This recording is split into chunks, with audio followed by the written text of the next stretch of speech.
오늘 하나님 말씀은 디모데전서 3장 16절입니다.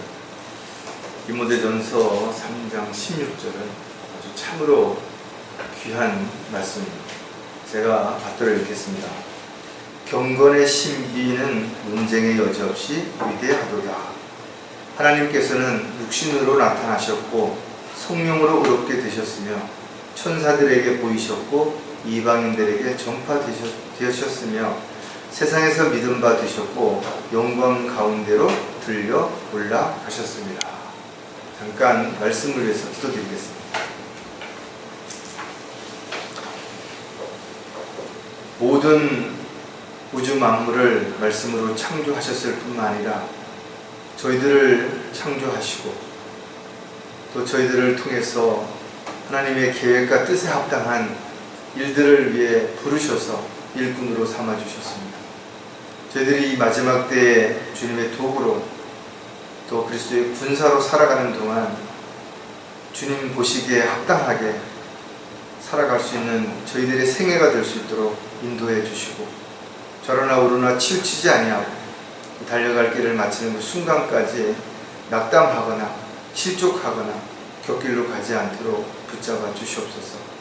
또 저희들이 있어야 할 자리, 해야 할 일들이 무엇인지를 늘 기억하는 가운데 하나님의 은혜와 사랑 가운데서 매일매일이 감사함이 넘치는 그런 삶이 지속될 수 있도록 도와주시옵소서.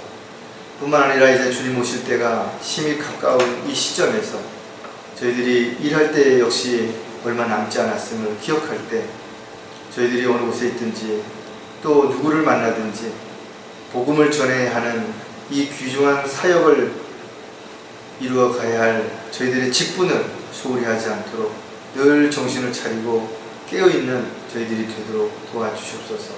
오늘도 보여주신 이 말씀 위에 기름 부어주시고 다시 한번 하나님의 은혜와 사랑을 마음 깊숙이 새기고 더욱더 헌신적이고 열정적으로 주님 앞에 나아갈 수 있도록 도와주시옵소서. 다시 오실 우리 주 예수 그리스도의 이름으로 기도드렸습니다.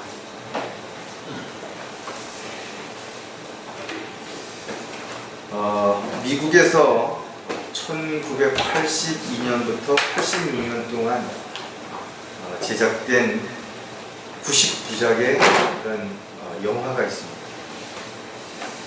한국에는 85년부터 87년도에 KBS ETV에서 월요일날 저녁에 10시에 방영되었던 정격 제트 작전이라는 까만 세단인데 말도 할 줄 알고 또 그 주인공인 파마머리 한 그 남자 주인공이 있었는데 그가 위험에 처했을 때는 이렇게 시계 같은 걸 보고 키트 하고 빨리 오라 그러면 차가 알아서 그를 오기도 하고 지금으로 보면 인공지능을 탑재한 놀라운 그런 차죠.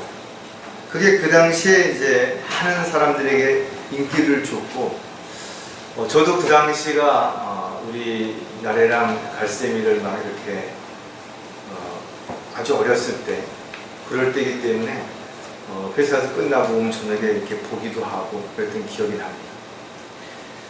며칠 전에 뉴스에 보니까 자율주행 택시라는 것이 미국에서뿐만 아니라 중국에서도 지금 시험 주행되고 있어요.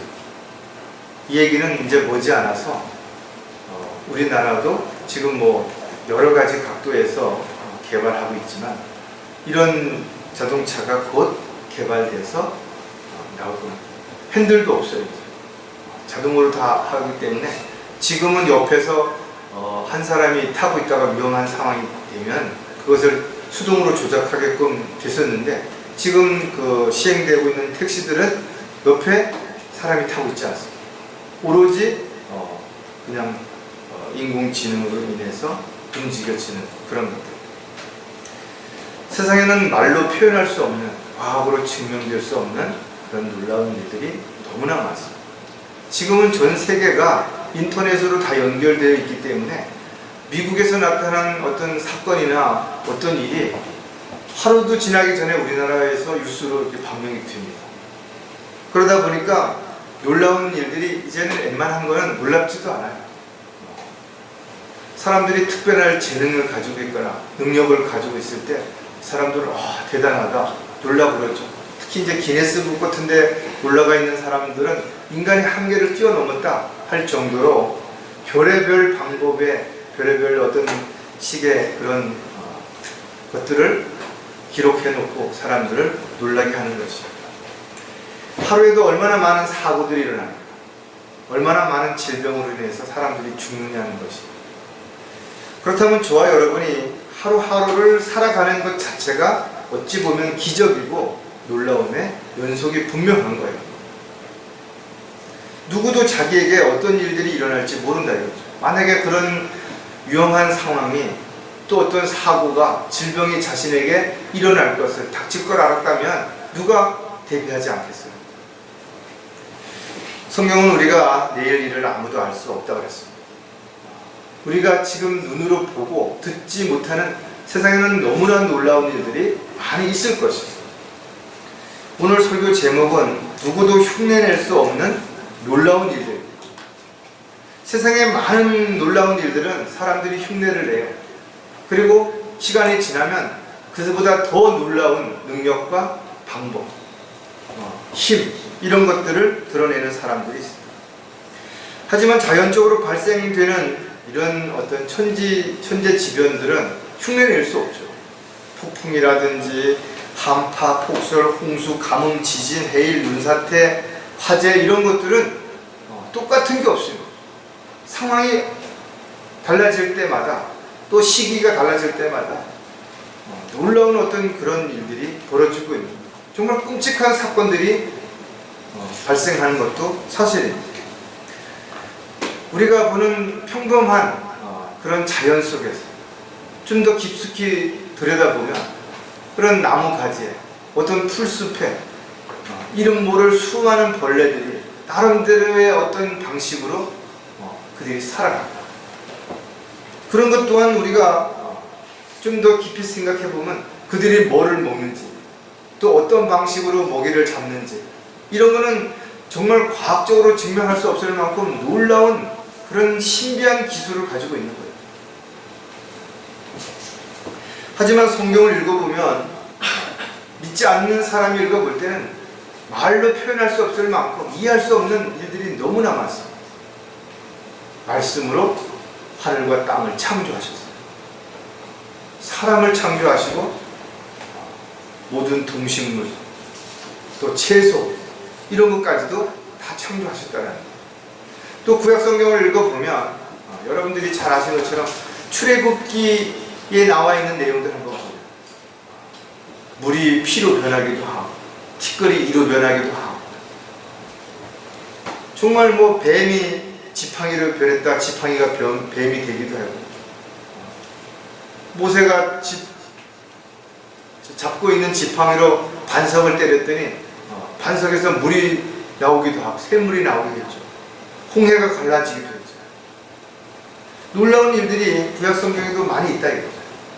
신약에도 와보면 우리가 쉽게 이해할 수 있는 것처럼 불치병자들이 예수님을 만남으로 인해서 병을 고치는 거죠.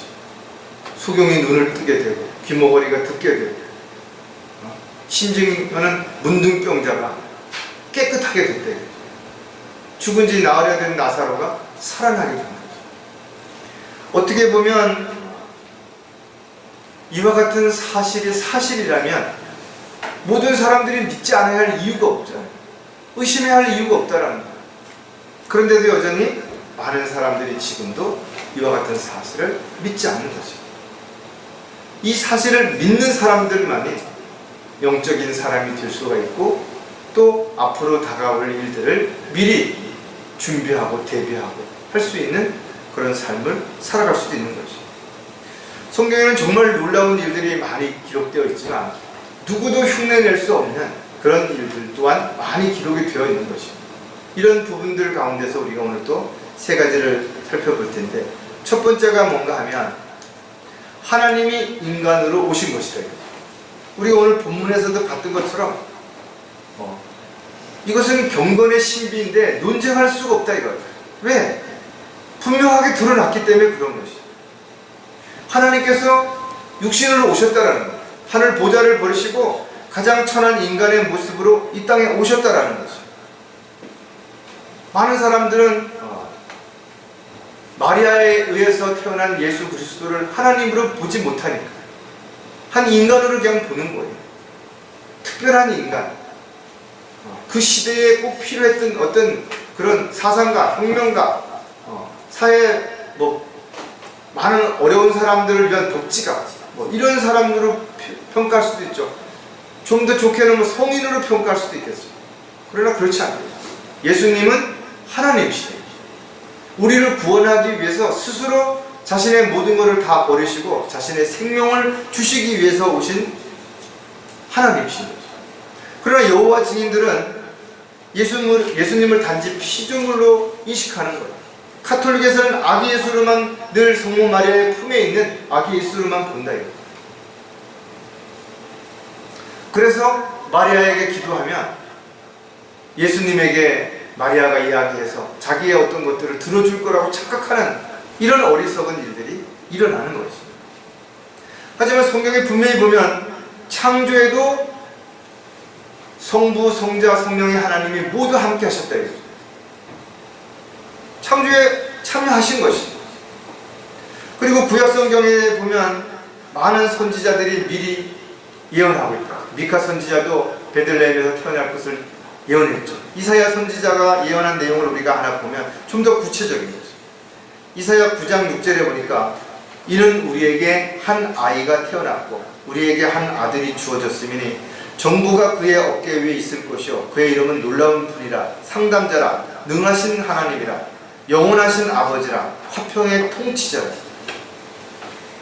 한 아이가 태어났는데 그가 아버지라는 거죠. 상담자라는 거죠. 전능하신 하나님이시라는 거죠. 즉 예수님이 인간으로 오신 분이 하나님이시라는 부분에 대한 부분을 정확하게 제시하고 있다라는 거죠. 그런데도 어긋장을 놓는 거죠. 사도 바울 역시 디모데에게 편지하면서 예수님은 하나님이시라고 고백하고 있대요. 도마도 의심했지만 결국은 다시 부활하신 예수님을 보고 하나님이시라고 고백하는 내용이 성경에 나오잖아요. 말씀이 육신이 되어 오신 예수님은 곧 하나님이 분명하다. 그 누구도 이와 같은 걸 흉내낼 수도 없고 대신 뭐라고 이야기하는 건 모두 거짓이다. 더 강력한 증거는 모든 종교 창시자들은 다 죽었다. 그 누구도 살아난 사람이 없어요. 그래서 그들은 그 죽은 자의 시체를 안치해놓은 장소 또는 어떤 뼈 조각 하나, 그가 입었던 어떤 옷 이런 것들을 숭배하고 있지만 저와 여러분이 믿는 하나님, 즉 예수 그리스도는 죽으셨다가 분명히 다시 부활하셨다. 그리고 그 부활하신 주님이 구름을 타고 올라가신 것처럼 성경에는 다시 오실 때 구름을 타고 오신다고 하셨어요. 이와 같은 놀라운 일은 누구도 흉내낼 수 없다. 그렇다면 왜 하나님이 인간으로 이 땅에 오셔야만 되는가? 그 이유를 우리가 분명하게 알아야 되는 거죠. 가장 먼저 우리가 생각해 볼 부분이 죄의 문제를 해결해 주시기 위해서라는 것. 다시 말하면 죄의 문제는 인간 스스로가 해결할 수 없다는 것. 사람이 한번 죽는 것은 정해진 것이고 그 뒤에 심판이 있는 것과 같이 죄가 있으면 죽어야 되는 것이고 죽은 다음에 심판을 받고 그 심판에서 죄가 있는 사람은 지옥에 가는 거예요. 다른 방법이 없는 거예요. 다른 사람이 대신해 줄 수가 없는 거예요. 돈이나 명예나 권력으로 이 죄 문제를 해결할 수 없다. 그럼에도 불구하고 많은 종교들이 인간의 방법으로 죄 문제를 해결하고 해보겠다고 하는 것들이 고등 종교, 불교가 그렇고 힌두교가 그렇고 이슬람교가 그렇고 인간이 뭔가 고통을 통해 가지고 뭔가 선행을 통해 가지고 뭔가 참선을 통해 가지고 뭔가 스스로가 해결하겠다고 인위적인 노력으로 하는 인간의 의로 뭘 하겠다고 하는 그 자체가 하나님 보기에 참으로 어리석다. 왜? 인간의 의는 더러운 걸레와 같기 때문에 그런 거죠. 빌립보서 2장 7, 8절에 보니까 오히려 자신의 영예를 버리고 종의 형체를 입으시고 사람의 모습을 취하셨느니라. 그래야 사람과 같은 모양으로 나타나시고 자신을 낮추시고 죽음에까지 순종하셨으니 십자가의 죽음에까지. 주의 천사는 예수님이 태어나기도 전에 벌써 이름을 지어주셨죠. 그녀가 한 아들을 낳으니 너는 그의 이름을 예수라 하라. 이는 그가 자기 백성을 그들의 죄들에서 구원할 것이다. 예수라는 이름이 뭐예요? 말 그대로 구원자라는 말입니다. 다른 이름을 준 적이 없어요. 사도행전 4장 12절에도 보면 다른 이에게는 구원이 없나니 이는 하늘 아래서 우리에게 구원을 받을 수 있는 다른 이름을 인간에게 주신 적이 없습니다. 예수 그리스도를 믿지 않고 다른 방법으로 예수 그리스도의 보혈을 통하지 않고 죄 문제 해결할 수 있는 방법은 그 어떤 방법도 없다라는 거죠. 그래서 하나님이 인간의 모습, 즉 예수로 이 땅에 오신 것이, 이것은 누구도 흉내낼 수 없다라는 거예요.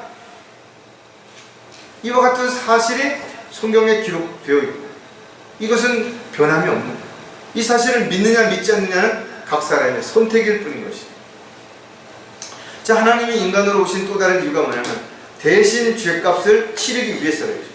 자, 죄 문제를 해결하시는데 그냥 입으로만 야 이제부터 너희들은 죄가 해결됐다 이렇게 했을 때 납득이 안 된다라는 거죠. 그래서 정말로 확실하게 보여주신 것이죠. 하나님과 인간 사이에 막힌 담을 헐을 뿐만 아니라 스스로가 화목제물이 돼서 어린 양이 돼서 우리의 죄값을 대신해서 피 흘려 죽으신 것이라. 사람들은 자신의 잘못으로 인해 고난을 받아도 불평하죠. 누구 때문에, 무엇 때문이라고. 그러나 주님은 우리를 위해서, 죄인들을 위해서 자신의 생명을 내어주면서 온갖 수치와 멸시와 침뱉음과 뺨을 맞고 그랬는데도 불구하고 단 한마디도 불평하시지 않았대요. 십자가에 죽으실 때도 내가 다 이루었다라고 말씀하신 것 외에 그 어떤 불평도 하지 않으신 것이죠. 이사야 53장 7절에 보면 그가 억압을 당하고 고난을 당하여도 그의 입을 열지 아니하였으니 이는 그가 어린 양처럼 도살장으로 끌려가며 또 털 깎는 자들 앞에 양이 말이 없듯이 그가 자기 입을 열지 아니하였다. 이사야 선지자가 예수님 태어나기 전에 수백 년 전에 이렇게 예언하셨다라는 거예요. 그런데 그것을 그대로 예수님께서 보여주신 것입니다. 이와 같은 확률은 10의 157분의 1승이 되는 거죠. 올림픽 복권인가 뭔가 그런 거 맞는가 하고는 비교 안 될 만큼 어려운 상황인데도 이것이 성경에 기록되어 있는 그 모든 예언대로 그대로 이루어졌다라는 거예요. 얼마나 놀라운 일들이냐. 주님이 받으신 고난은 저와 여러분이 살아가면서 받게 될 고난은 그 어떤 것도 감당할 수 없는 그 어떤 것보다도 훨씬 더 힘들고 어려운 상황을 친히 감당하셨기 때문에 능히 우리를 도와줄 수 있다는 거예요. 예수님께서는 많은 고난을 받아야 할 것과 죽임을 당해야 할 것과 셋째 날에 다시 일으켜질 것을 제자들에게 미리 예수님께서 어떻게 하셨어요? 말씀하신 것이죠. 그리고 그 일이 이루어졌을 때 누구도 거기에 대해서 변명하지 못하도록 그렇게 하셨다는 거예요. 예수님께서는 우리의 죄를 대신해서 대신 죽으러 오신 것이에요. 그리고 실질적으로 죽으셨고 다시 부활하신 것입니다. 이것은 명백한 사실이고 누구도 흉내낼 수 없어요. 오직 하나님만이 하실 수 있는 일이고 하나님께서 약속하신 대로 그 약속을 지키실 수 있는 분도 오직 하나님밖에 없으셨기 때문에 하나님께서 그렇게 하신 것입니다. 따라서 저와 여러분이 이와 같은 사실을 알고 있다면 헛되이 인간적인 방법으로 죄 문제를 해결하려고 하는 수많은 어리석은 사람들에게 이와 같은 사실을 분명하게 증거해야 돼요. 이것이 복음을 전파하는 이유입니다. 자, 하나님이 인간으로 오신 또 다른 이유가 뭐냐면 자신의 생명을 주시기 위해서다. 가장 중요한 부분이죠. 가장 사람에게 소중한 게 뭐예요?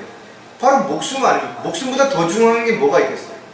근데 하나님께서 벌레만도 못한 인간들을 위해서 그 생명을 아낌없이 내어주셨다는 거예요.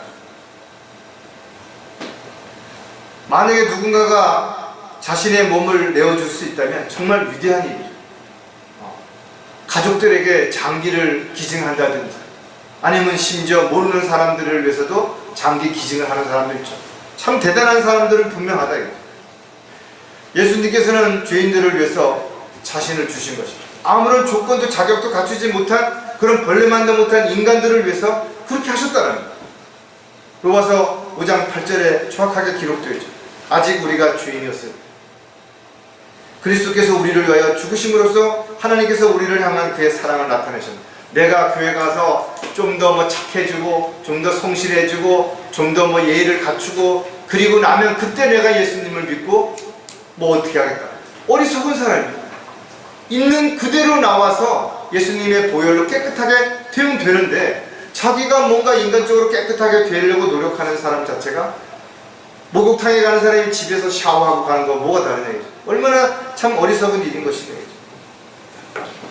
하나님께서는 인간으로 오셔서 모든 수치와 멸시와 고난을 다 받으시고 죽기까지 그렇게 자신의 생명을 아낌없이 내어주심으로 인해서 이 세상에 살고 있는 모든 사람들의 죄 문제를 해결해 놓으셨고 죄값을 치러주신 것입니다. 이제 이 세상에 있는 사람들이 구원을 받고 하나님의 자녀가 되는 것은 본인이 선택하기에 달려있는 거예요. 자신의 의지로 예수 그리스도를 마음에 믿고 입으로 시인하면 구원받는 것이고 어떤 이유로든 그것을 거절하거나 회피하면 구원받지 못하는 것입니다. 자, 두 번째 누구도 흉내낼 수 없는 놀라운 일이 무엇인가 하면 진리의 영으로 오셨다는 거예요. 예수님께서 십자가에 못 박혀 죽으셨다가 올라가시면서 승천하기 직전에 제자들에게 이야기한 거죠. 내가 진리의 영을 너희들에게 보내겠다. 너희들이 마가의 다락방에서 기다리는 그 가운데 성령을 받을 수 있는 이 부분들을 자세하게 설명해 주셨어요. 그럼에도 불구하고 500명이 실질적으로 예수님이 구름을 타고 승천하는 모습을 보았음에도 불구하고 성령을 기다리라고 명령을 친히 들었음에도 불구하고 380명은 다 자기 길로 갔다라는 거예요.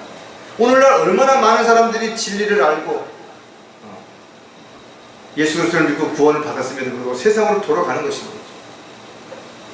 사람이 살면서 누구에게나 일생에 여러 번의 전환점이 있을 수 있어요. 어떤 누구를 만나서 좋은 기회를 얻었거나 어떤 특별한 상황에 처했거나 또는 때로는 정말 고난과 시련 가운데서 절망 가운데서 새로운 전환점이 될 수도 있다는 거예요.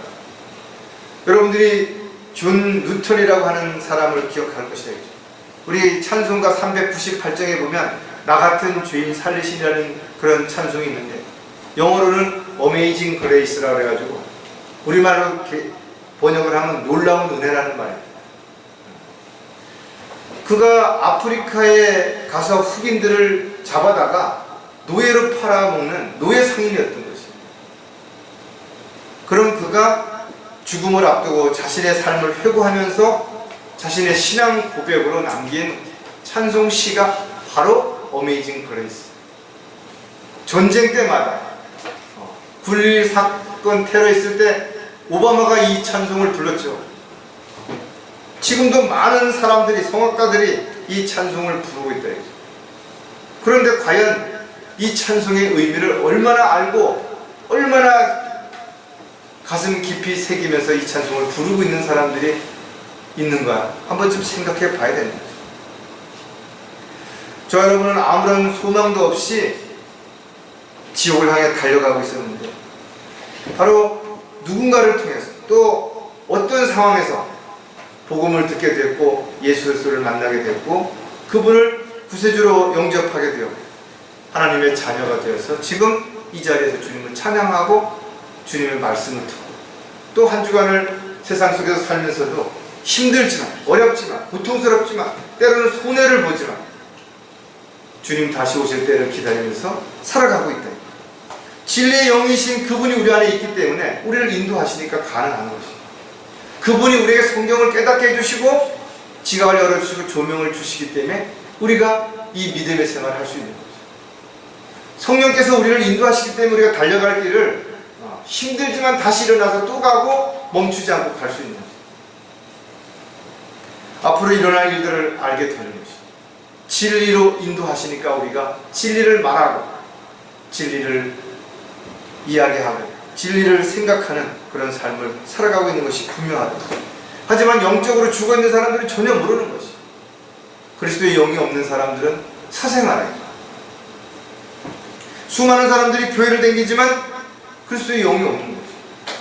영적으로 거듭난 사실이 없으니까 영적인 하나님의 말씀을 이해할 수 없는 것이. 오히려 영적인 이야기를 하는 사람들을 어리석게 여기는 것이 고린도전서를 통해서 우리에게 분명하게 알려주고 있다는 거죠. 지금도 수많은 사람들이 진리의 영을 거부하고 있는 것이, 복음을 증거하는 것을 외면하고 있다. 참으로 안타까운 일이지만 모든 사람들이 복음을 들었다고 다 구원받는 거 아닌 것이 분명하다. 여러분 낙심하지 마십시오. 복음을 전했는데 그걸 거부했다? 내가 뭔가 잘 못해서, 내가 열심히 하지 못해서, 최선을 다하지 못해서 이 사람이 구원받지 못했을까? 그런 마음 갖지 마십시오. 여러분 단지 복음을 전했으면 여러분의 역할을 다 한 거예요. 그러나 한 번 전한 걸로 만족해서는 안 되겠죠. 두 번, 세 번 전할 수 있는 기회가 되면 또 그 일들을 지속적으로 반드시 해야 되는 것이죠. 자, 진리의 영으로 오신 이유가 무엇이냐? 기회를 모두에게 주시기 위해서라는 거죠. 기회란 지나가는 버스와 같다. 버스가 지나가는데 손을 들어서 타지 않으면 그 버스는 나와 상관이 없는 거예요. 그냥 지나가 버리는 것이죠. 내가 그 버스를 타야 그 버스를 통해서 내가 가야 할 목적지에 도달할 수 있는 것이죠. 따라서 자신이 할 수 없는 것을 누군가 보고 하라고 한다면 그건 기회가 아닌 것이에요. 자신에게 기회가 주어지지 않았는데 무엇이 어떻다 저렇다 이야기하는 것 마찬가지라 이거죠. 우리는 우리 각자에게 주어진 어떤 기회를 잘 잡아서 자신의 것으로 만들어야 되죠. 꿈은 이루어진다. 좋은 말이에요. 그럼 맨날 꿈만 꾸면 이루어지냐. 꿈을 꿨으면 그것이 이루어지도록 내가 해야 할 일들이 있다는 거예요. 신앙생활도 마찬가지예요. 주님께서 우리를 잔잔한 물가로 푸른 초장으로 인도해 주시지만 풀을 먹고 물을 마시는 건 나의 몫이라는 거죠. 우리가 영적으로 성장하기 위해서는 반드시 성령께서 우리에게 가르쳐 주시고 인도하셔도 우리가 그것을 받아들이고 따라가지 않으면 우리는 결코 세상에서 방황하거나 헛된 길을 갈 수밖에 없는 것입니다. 요한복음 3장 16절 여러분 너무나 잘 아시는 구절이죠. 하나님께서 세상을 이처럼 사랑하셔서 그의 독생자를 주셨으니 이는 그를 믿는 사람은 누구든지 멸망하지 않고 영생을 얻게 하려니와. 그를 믿는 사람은 누구든지 한마디로 말해서 이 세상에 살고 있는 사람 누구든지 키가 크든지 작든지 배웠든지 못 배웠든지 잘생겼든지 못생겼든지 돈이 많든지 없든지 그 누구도 마찬가지예요. 예수 그리스도를 믿으면 구원받는 거죠. 이미 구원받을 수 있도록 2000년 전에 예수님께서는 십자가에서 다 이루어 놓으신 것이죠. 이것을 내가 오늘 믿었으면 받아들였으면 지금 난 구원받는 것이죠. 교회를 간 적도 없고 성경도 몰라도 누군가로부터 복음을 듣고 그 복음을 믿었으면 복음이 너를 구원받게 하는 것이죠. 너희 믿음의 결과 너희 혼들의 구원을 받으면 믿음으로 말미암아 은혜로 구원을 받았으니 이것은 아무도 자랑할 수 없어요. 왜? 하나님의 선물이기 때문에. 아들을 믿는 자는 정죄를 받지 않은, 믿지 않는 사람은 이미 정죄를 받은 것이다. 이는 그 사람이 하나님의 독생자의 이름을 믿지 않았기 때문에. 다른 이름을 주신 적이 없다. 예수 그리스도 외에는 방법이 없어요. 다른 어떤 방법이 없다. 오직 구원받는 방법은 예수 그리스도의 우리를 위해서 하신 그 일들, 십자가에서 피 흘려 죽으신 우리의 죄값을 치러주신 그 사실을 마음을 믿고 믿는, 입으로 고백하는 방법밖에 없다. 또다시 진리의 영으로 오신 이유가 뭔가 하면 하나님의 선물을 주시기 위해서입니다. 하나님은 우리에게 무엇을 어떻게 하면 어떻게 해주시겠다 조건을 걸으신 게 없어요. 뭔가 대가를 요구하시지 않는데 그냥 믿으라는 거예요. 내가 다 준비해놓고 선물을 줄 테니까 그냥 받으라는 거예요. 세상에는 어떤 일도 마찬가지예요. 완벽하게 다 준비해놓고 우리에게 하라고 한다면 얼마나 좋겠어요. 하지만 그런 일들은 없다.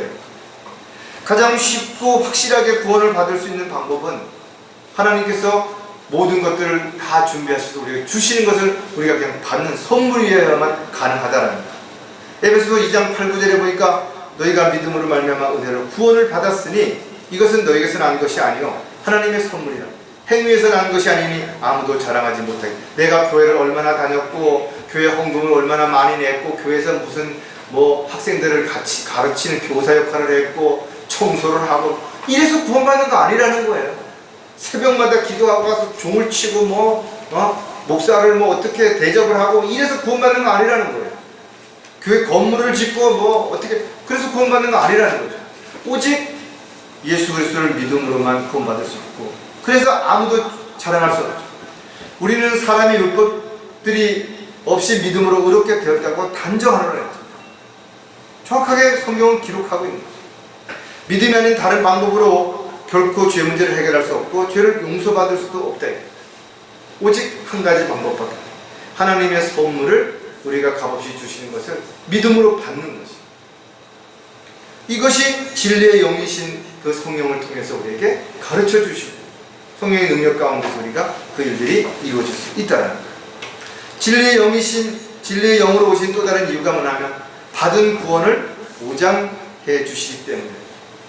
세상에는 어떤 일도 영원히 보장된 게 없어요. 시간이 지나면 망가지고 없어지고 변질되고 부패되는 것이에요. 평생 직장인 줄 알고 들어갔는데 어느 날 정리해고되기도 하고. 예수 그리스도를 믿음으로 구원받은 그리스도인들은 그러나 구원을 결코 상실하지 않는다. 설사 죄를 지을 수도 있죠. 그래 감옥에 갈 수도 있어요. 그렇다고 혼이 지옥에 가는 것을 다시 없어지는 건 아니라는 거예요. 왜? 하나님의 자녀가 된 것은 하늘나라의 생명책에 기록이 되어 있기 때문에 바꿀 수가 없어요. 시민권이 주어졌기 때문에 바꿀 수 없어요. 다만 우리가 하나님의 뜻 가운데서 계획 가운데서 벗어나서 육신적인 욕심을 따라 살게 되면 하나님을 슬프게 할 수 있죠. 고통스럽게 힘들게 하실 수 있죠. 즉 효자가 아닌 불효자가 될 수 있는 건 분명하다. 요한복음 5장 24절에 보면 진실로 진실로 내가 너에게 말하노니 내 말을 듣고 또 나를 보내신 분을 믿는 자는 영생을 얻을 것이며 가 아니라 영생을 얻고 정죄에 이르지 아니할 수도 있고 가 아니라 정죄에 이르지 아니할 것이며 사망에서 생명으로 옮겨질 수도 있다가 아니라 사망에서 생명으로 옮겨졌느니라. 이미 결론이에요. 마침표가 찍히신 거예요. 예수님께서는 우리에게 확실하게 보장해 주시겠다고 약속하셨다. 절대로 어떤 상황에서도 바뀌지 않는 것이죠. 성령께서 인치심으로 도장을 찍어놨다라는 거죠. 보증하시겠다. 하나님의 사랑은 절대로 세상에 그 어떤 것도 우리를 떼어놓을 수 없다라고 사도 바울이 또 제시하고 있는 것이죠. 주님은 우리 안에 영으로 계시고 언제 어디서든 우리와 함께 계시고 우리의 모든 것을 다 보고 계시는 것이죠. 따라서 저와 여러분이 예수 그리스도를 믿고 구원받았다면 절대로 구원을 잃어버릴 거에 대한 부분을 의심하고 그런 것으로 인해서 불안해하는 것 전혀 없다. 이미 하나님의 약속이 완벽하게 주어진 것이죠. 다만 우리가 그럼에도 불구하고 우리가 욕심을 따라서 내 멋대로 살게 된다면 다시 주님을 만나는 그 순간에 주님께서 나는 너를 위해서 이렇게 십자가에 피 흘려 죽었고 너를 위해서 모든 걸 아낌없이 주었는데 너는 나를 위해서 무엇을 했느냐고 물었을 때 수치와 부끄러움을 당하게 된다.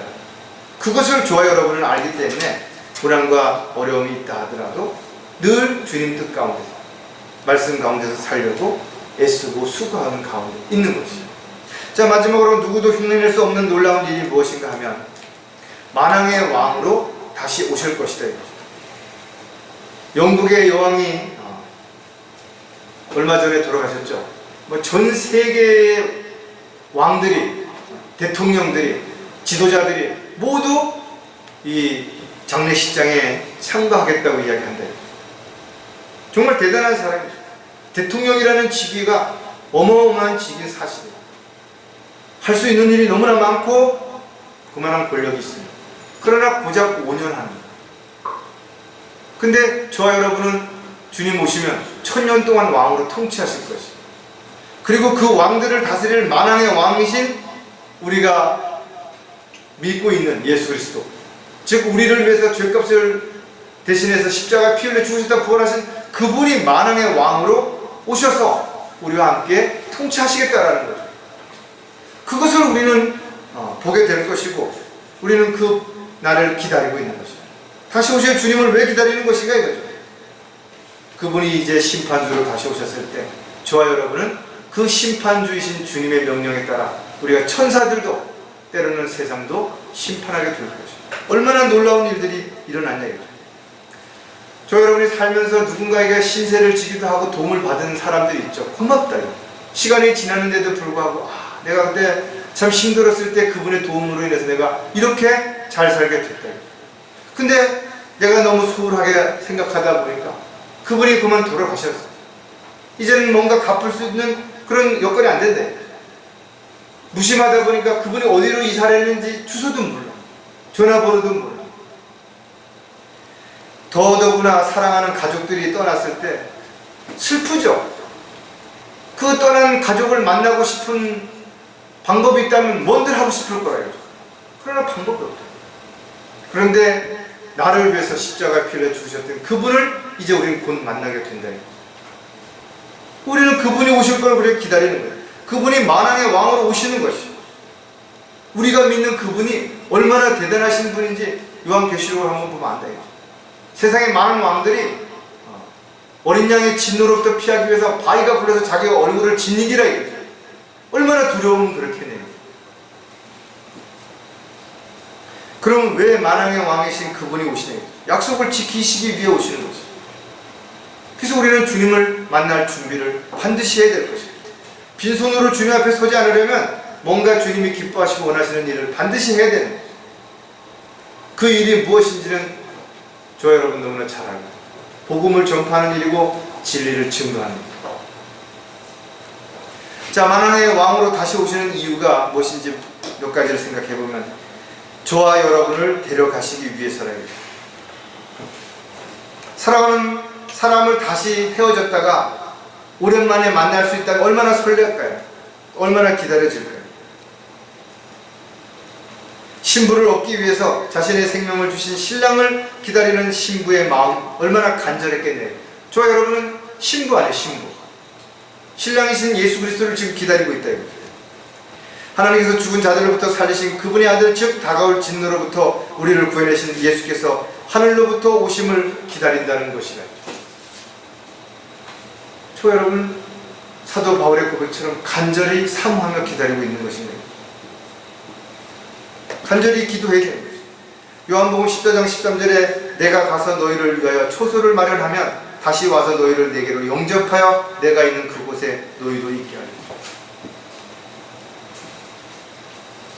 예수님을 따르던 제자들 주님께로 가서 지금 함께하고 있죠. 우리 믿음의 선배들 중에 예수님 믿고 구원받고 믿음 생활하다가 돌아가신 분들 지금 주님과 함께 계시다. 그리고 곧 주님이 우리를 데리러 오시는 것이죠. 계시록 마지막 장에 보면 내가 속히 오리라는 단어가 3번이나 반복되고 있다. 조금 있으면 오실 이가 오시리니 지체하지 않으시리라. 그런데 도둑같이 오시겠다는 그 날짜를 모르는 거예요. 깨어있으라는 겁니다. 언제 오실지 모르는 거예요. 흥청망청 세상의 일에 빠져있다가 엉뚱한 것을 바라보다가 주님 오셨을 때 부끄러움을 당하지 않으려면 깨어있으라는 거죠. 절대로 한눈을 팔지 말고 열매 없는 일에 헛되이 시간을 허비하지 말고 주님 각자에게 주어진 일들을 늘 기억하라는 거죠. 주님께서 공중에 오셔서 각자의 이름을 부르실 것입니다. 그러나 안타깝게도 교회에 다니는 많은 사람들조차도 자신의 이름이 불려지지 않을 것이라는 것이 분명한 사실입니다. 저와 여러분은 공중에서 나팔 소리와 함께 자신의 이름이 불려지는 것을 듣게 될 것이고 눈 깜짝하는 사이에 썩지 아니할 몸으로 변모되어서 빛보다도 수없이 빠른 속도로 주님이 계신 곳으로 들려 올라가게 될 것입니다. 만왕의 왕으로 다시 오시는 이유는 뭐냐면 1000년 동안 함께 통치하기 위해서라는 거죠.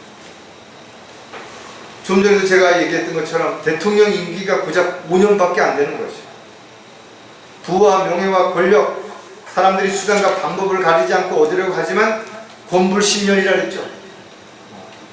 음지가 양지되고 양지가 음지된다고 요즘 그 법무부 장관 하는 사람 그 나와서 하는 얘기가 그런 얘기들이죠. 정치적인 어떤 부분에 대해서 우리가 큰 관심을 가져야 할 필요는 없겠지만 그래도 우리가 국민의 한 사람으로서 돌아가는 많은 부분들은 알아야 되겠죠. 하지만 정치가 정말 국민들을 위한 그런 정말 사람들, 국민들을 바른 길로 잘 살게 만들기 위해서가 아니라 자신의 밥그릇을 위해서, 자신의 부와 명예를 위해서 얼마나 많은 사람들이 사람들을 인용하고 있다, 이용하고 있는 것이 참으로 안타깝다. 요한계시록 20장 6절에 보니까 첫 번째 부활에 참여하는 자는 복되고 거룩하도다. 둘째 사망이 그들을 다스리는 권세가 없고 오히려 그들이 하나님과 그리스도 제사장들이 되어 천년 동안 그와 함께 통치하는 것이다. 한 번 태어난 사람은 두 번 죽고 두 번 태어난 사람은 한 번 죽는 것이다. 저와 여러분은 부모로부터 한 번 태어났지만 또 성령님을 통해서 또 한 번 태어난 것이다. 그래서 우리는 육신으로 한 번 죽지만 영원히 살 수 있는 것이다. 주님이 다시 오시는 그 순간에 우리는 천년 동안 왕으로 통치하게 될 것이다. 여러분들이 다스릴 백성, 땅, 그것은 여러분들이 주님을 만난 이후에 어떻게 살았는 것인가에 대한 유업으로 보상되어질 때 그것이 정해질 것입니다. 얼마나 큰 땅에서 얼마나 많은 백성들을 천년 동안 통치할지는 짧은 우리의 생애 기간 동안 주님을 위해서 어떻게 사는 것인가가 평가되는 것입니다. 그러니까 비교할 수 없는 겁니다. 우리가 받을 보상이 유업이 얼마나 큰지는 비교할 수 없어요. 우리가 전도지 한 장 나눠주고 지나가는 사람에게 복음 한번 전한 것이 얼마나 큰 일로 다가올지, 얼마나 많은 보상이 주어질지 모른다 이거죠. 지금 상상도 안 되는 거예요.